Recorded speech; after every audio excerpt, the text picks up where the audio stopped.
We're here at the Open venue in Norwich, where Business Secretary Vince Cable is due to address delegates at the Unlocking Growth Conference about how they can play their part in helping to kickstart the economy and rebalance it so that we can return to economic growth.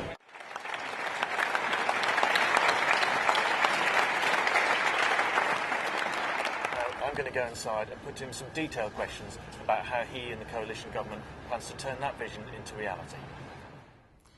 Vince Cable, you talked about putting in place the building blocks to help kickstart the economy and how important companies are in this region to achieve that. But isn't that all going to be swept away given the state of what's going on across the water with the Eurozone?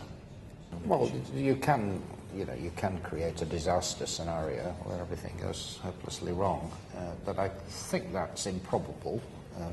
We're not in control of what happens in the Eurozone, but they know what they have to do to get out of the mess. And frankly, however bad things are overseas, we've got to do the best we can in this country. And the policies that we're putting in place, which disciplined government budget, keeping money flowing, trying to rebalance the economy towards exports in emerging markets, towards business investment, that's true however bad the external conditions are. We've got to keep working at it.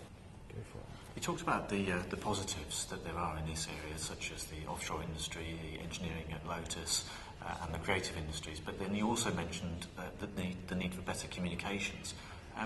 What can you do about that to help? Well, we've already started with the roads, despite talk about this for, I think, decades. The A11 dualling is now happening. The spades are now going into the ground. The A14 across the north of the county, which will link the port to the Midlands, that's now going ahead on a partial tolling basis. We're getting approval for that. And the local enterprise partnership, which is a partnership of business and local councils, which we've established for Norfolk and Suffolk together, they are the body who will put together proposals for local infrastructure improvements, and to the extent to which government has the money, we will put something in. So finally, what is your message to those small and medium-sized businesses out there about how they can deliver economic growth and about how the coalition government can help them?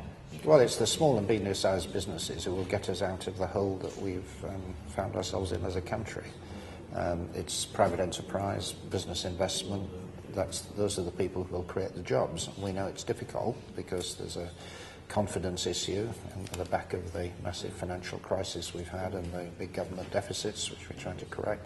There is a confidence problem, but we're trying to put in place the right kind of policies to support them with training, trying to make sure capital comes through the banking system, giving them a favourable tax environment. And I think this is actually a very good time to get into business and to expand.